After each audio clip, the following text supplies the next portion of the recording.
soy Florentina Gamarro. Les doy la bienvenida a un nuevo episodio de nuestro podcast semanal. Bueno, muy bienvenidos y bienvenidas a este tercer y último episodio de esta primera trilogía sobre los afectos. En esta oportunidad me voy a ocupar de los que ya anticipamos en el episodio anterior, que son precisamente los que parecen un poco menos considerados, ¿no? Y que siguen una línea spinoziana. Me refiero a la alegría y la tristeza. Para Spinoza, la alegría tiene que ver con un aumento de la potencia y la tristeza con una disminución, ¿no? Refiriéndose con potencia a actuar y sentir. Fíjense que por ahí empezamos a poder establecer alguna relación entre esta idea spinoziana de potencia y el deseo, tal vez. La alegría equivale a una situación donde la capacidad de actuar y de sentir, ¿no? se exalta, se maximiza, podríamos decir, mientras que la tristeza equivale a una situación de disminución de la capacidad de sentir y de actuar. Existirían entonces los buenos encuentros, ¿no? Para el sujeto, porque estarían los que aumentan su potencia y entonces le producen alegría, y los malos encuentros, que la disminuyen y por lo tanto lo entristecen. Lacan va a articular la tristeza con la cobardía, ¿sí? La tristeza es una cobardía moral, va a decir Lacan en el año 77. Y se trata de una definición, digamos, de tristeza, donde aparece esta forma de cobardía que estaría calificada específicamente de moral.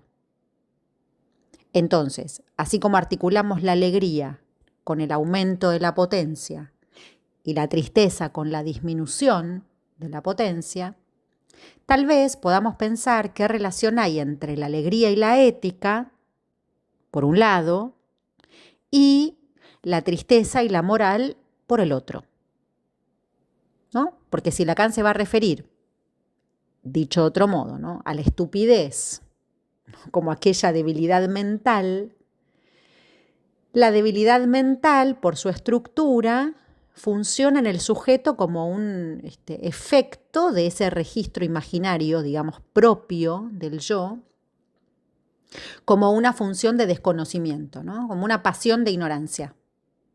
Entonces podemos decir que la alegría, la valentía incluso, ¿no?, la inteligencia, o la tristeza, la cobardía y la estupidez no hacen referencia a atributos de la persona, sino que ante todo son afectos que se refieren a una posición subjetiva.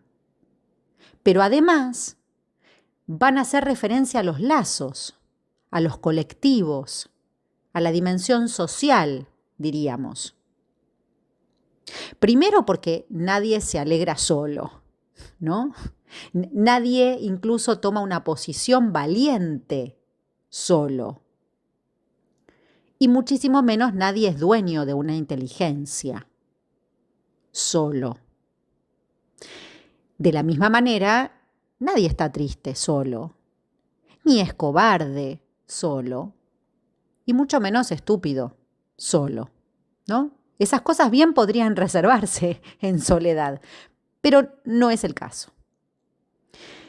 Entonces esto quiere decir que esas posiciones subjetivas no son sin otros, ¿no?, ni ocurren por fuera de la posibilidad de articularlos, por ejemplo, con los discursos. En la medida en que estos son cada uno, podríamos decir, una forma de lazo. Y cuando decimos que los afectos hacen referencia a una posición del sujeto y decimos que son índices, nos referimos a que señalan, ¿no?, marcan esa posición, como lo hace la angustia, ¿no? La angustia considerada por Lacan como esa brújula, ese término que él utiliza, ¿no?, precisamente para referirse a la angustia. La angustia señala y también es un orientador, un afecto orientador en la clínica. Entonces, para volver a la tristeza, se trata de un afecto que hace referencia a las llamadas pasiones del alma, ¿no? Y fíjense que ya no se trata de aquellas que estaban en relación al ser, ¿no? O a la falta en ser, como el amor, el odio y la ignorancia, sino que estas pasiones del alma afectan a la relación con el objeto. ¿Por qué? Porque hacen referencia, en todo caso, a un cuerpo afectado por el inconsciente, por las marcas lenguajeras. En el escrito televisión que Lacan va a introducir, digamos, precisamente para situar, entre otras cosas, estas pasiones, no es casual que a la tristeza, siguiendo a Spinoza, no la considere del lado del ánimo, sino del lado de la moral, ¿no? Como un pecado. En este sentido, me parece que resulta importante plantear la relación entre la tristeza y la culpa, ¿no? Porque si solo se es culpable en el punto en el que se cede ante el deseo, tal vez ahí está la relación que puede orientarnos respecto de esa juntura entre la culpa y la cobardía. En este sentido, la clínica nos muestra esta relación, ¿no? Que existe entre la cobardía y el rechazo incluso del inconsciente, ¿no? Al igual que ocurre en la tristeza. Pero a diferencia de la tristeza, Lacan va a tomar otro afecto del que ya me he ocupado en algún episodio anterior durante el año, que es el saber alegre, ¿no? El asociado a la alegría. Y lo que va a decir es que la alegría se asocia con el bien pensar. Y no solamente eso, sino que va a decir que la alegría es el afecto que resuelve la tristeza. Fíjense, ¿no? Una ética que resuelve la moral. Y se trata de una virtud, ¿no? Porque la alegría es un afecto virtuoso, que quizás no sea tan fácil que cualquiera pueda experimentar alegría, aunque sonría. Porque es indispensable, podríamos decir, ¿no? No solo para vivir, sino que en el análisis Lacan lo que va a decir es que la alegría sirve para gozar nada más ni nada menos que del desciframiento. Entonces, tanto la tristeza como la alegría se relacionan con el saber inconsciente, ¿no? Este punto es muy importante porque hay una diferencia fundamental entre el deseo de saber y el amor al saber, ¿no? No hay tal deseo de saber. Sin embargo, sí hay amor al saber. La prueba de eso es la transferencia. Entonces, la cuestión es que esas afectaciones no van a dejar exento al analista. En tanto, afectos, ¿no? Como el saber alegre. Después nos vamos a referir también, ¿no?, al entusiasmo. Pueden pensarse como incluso un resultado del pasaje por un análisis, ¿no? De eso que bien conduce de la posición de analizante a analista. Y que también tiene que ver con que la posición del analista haya pasado por allí como analizante. Pero volvamos a la culpa, ¿no? Recordemos que Lacan la ubica en relación al punto de desfallecimiento del otro, ¿no? No la piensa respecto de la prohibición, que era la idea más freudiana, sino que se pone en relación con la falta de respuesta del otro en la dimensión del deseo, ¿no? Culpable es quien lleva en sus espaldas el peso del desfallecimiento del otro. Entonces, este recorrido nos permite ubicar a los afectos según estén más o menos ligados, incluso en términos freudianos, al inconsciente. Y también permiten, más o menos, ¿no?, una articulación RSI. Ubicamos entonces en este recorrido los afectos relacionados con el ser o falta en ser, los relacionados con el saber.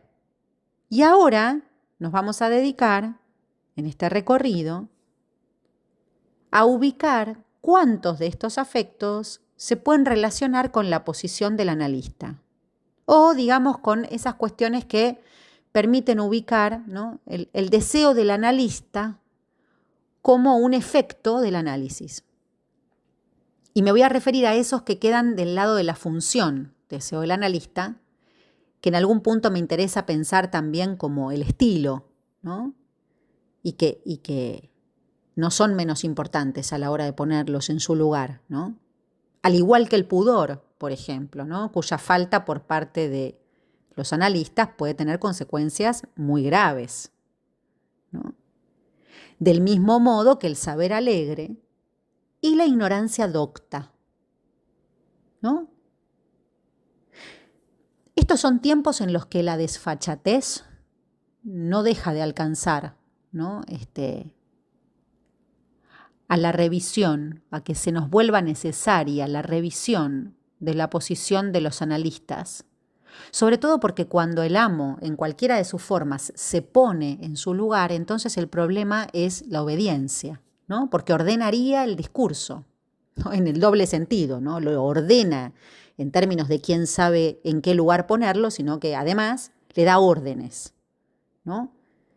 Hay quienes consideran incluso que la transmisión es de un saber, y entonces allí no solo dirigen la cura, sino que también se dirigen la vida de los analizantes, de los supervisantes, etcétera, etcétera.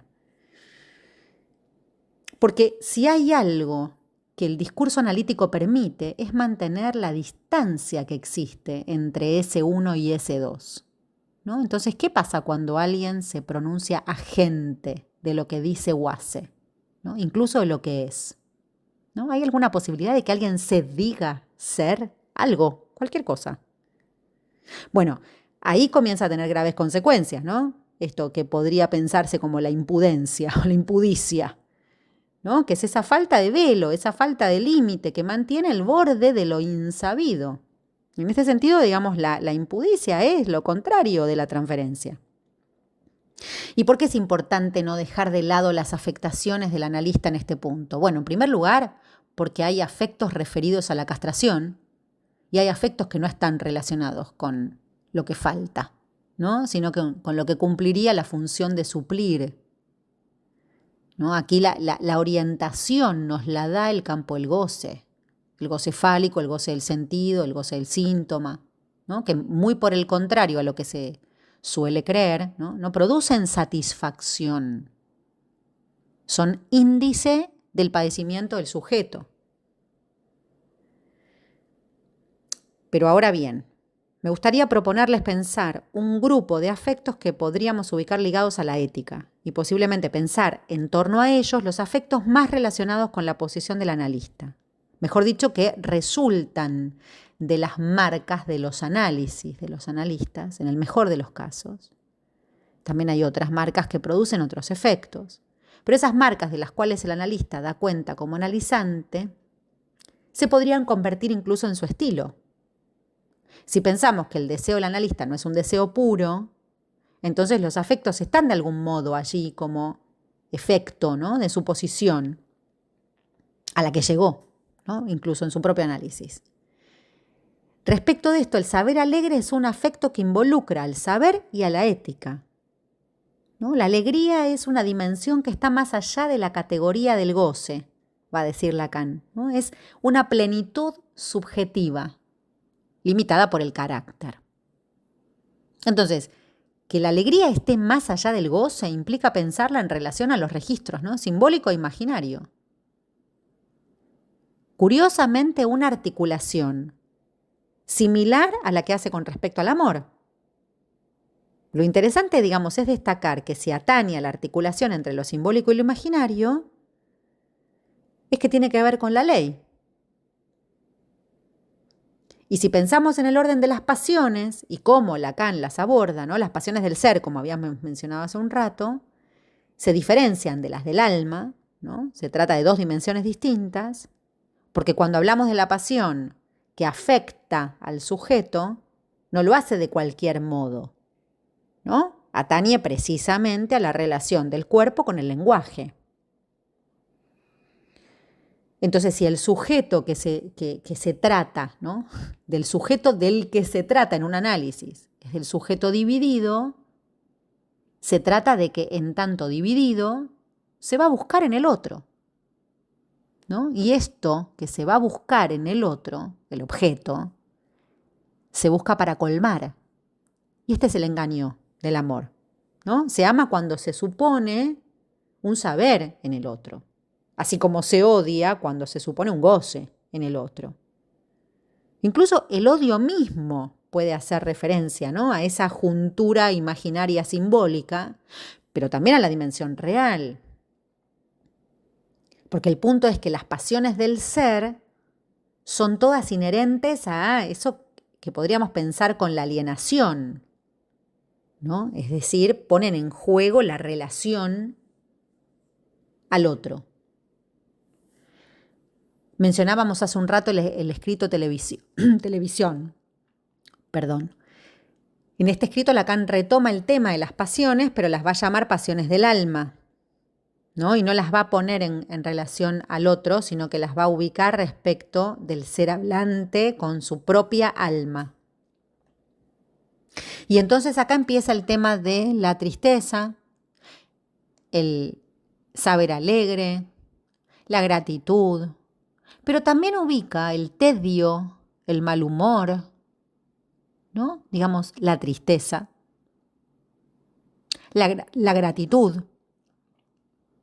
Y entonces estas ya no van a estar relacionadas con la alienación, sino con la separación, ¿no? Estas pasiones requieren, a mi criterio, una especial atención, porque si las primeras, las del ser, son las que ponen en juego el inicio de un análisis respecto de la falta, el saber, estas otras van a permitirnos pensar en el final de un análisis, ¿no? En el recorrido hacia, podríamos decir, incluso respecto de lo que le sucede al ser hablante frente a la ausencia de una garantía. Y frente a esa ausencia de garantía, ¿qué nos espera? No podemos sino autorizarnos, ¿no? En esa autorización por sí mismo, si es que le vale el término, aunque sabemos que no hay sí mismo, y en soledad. Y digo en soledad porque suele creerse que la soledad es parte del escarnio, ¿no? O de la miseria, cuando en verdad se pone en juego precisamente en el orden de la causa. No sin otros, pero hay algo que queda del lado de la soledad. Entonces las pasiones llamadas del alma son las que refieren al objeto, el orden de la causa, podríamos decir. Las pasiones del alma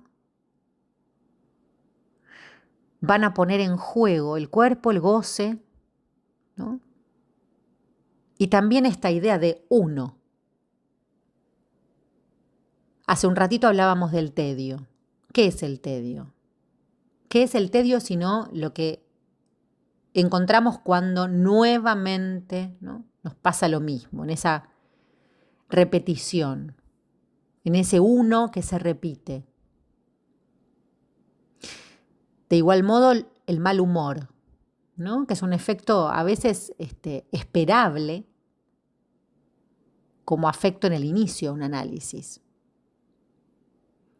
Pero también es llamativo cuando falta el análisis, porque eso también puede producir mal humor, ¿no? Podemos decir que es un afecto que no se entrama, ¿no? Que engendra algo de real. Y me parece un punto sumamente importante entender que la cuestión de las pasiones es fundamental para que pensemos qué sucede a nivel de la pulsión respecto a aquello que del fantasma se pone en juego en un análisis, ¿no? Por eso decía tristeza, felicidad, tedio, gratitud, mal humor, saber alegre. ¿Cómo se han puesto en juego esas pasiones para el sujeto? También está el entusiasmo, ¿no?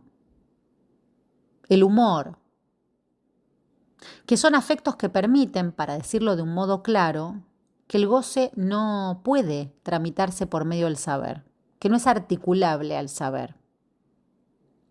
Y si lo pensamos con los registros, tal como lo mencionamos en el primer episodio, en la juntura de, ¿no?, lo imaginario con lo simbólico, ¿no? Ahí, digamos, entre lo simbólico y lo imaginario ubicaríamos al amor. Al odio lo podemos ubicar en la juntura entre lo imaginario y lo real. Y entre lo real y lo simbólico, la ignorancia, ¿no? Así es como lo va trabajando Lacan. Y podemos pensar lo que acontece en el marco del saber, ¿no?, de la transferencia, de la demanda, por ejemplo. Este es el punto que desarrolla, me parece, de un modo muy claro Colette Soler en su libro sobre los afectos lacanianos, y que me parece que es muy esclarecedor, porque en este sentido podríamos decir que hay afectaciones que implican la transferencia, y es acá donde tenemos que estar advertidos, porque el amor de transferencia siempre se dirige al amo, ¿no? Y su diferencia con el discurso analítico, ¿no?, que tiene que aportar allí algo novedoso respecto de ese amor. A ese amor se le va a venir a poner en cruz lo imposible, ¿no? Freud mismo lo ubicaba, la diferencia que hay entre el rapport, ¿no?, por ejemplo, un afecto que motoriza el análisis, eso que tenía que ver con las mociones tiernas, ¿no? Y en ese sentido hay afectos que quedan de ese lado, ¿no?, la ternura, bueno, la dulzura incluso, que pueden convertirse en verdaderos motores de la cura. Pero a estos claramente se les opone, ¿no?, los que van a ir a demandar saber. Y también está la angustia, ¿no? La angustia como el límite de la palabra, porque señala, ¿no?, señala el objeto, lo real.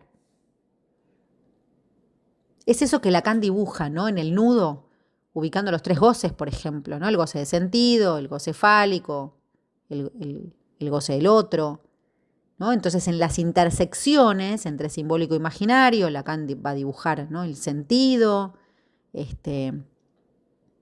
Entre lo real y lo simbólico establece el goce fálico, el goce pulsional, ese goce como fuera de cuerpo, ¿no?